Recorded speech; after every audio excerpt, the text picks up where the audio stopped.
Genetic ప్రాబ్లమా లేకపోతే అన్ని అతి జాగ్రత్తనా, అసలు అది ఏందో నాకు అర్థం కాదు.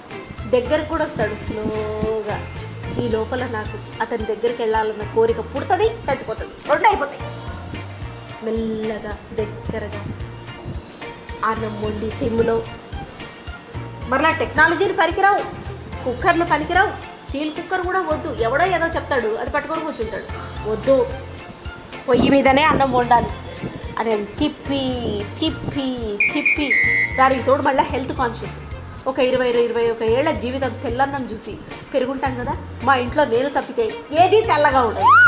తినే ఆహారం ఏది అన్ని బ్రౌన్, బ్లాక్, రెడ్, అన్నం దగ్గర నుంచి పంచదార వరకు ప్రతి ఒక్కటి.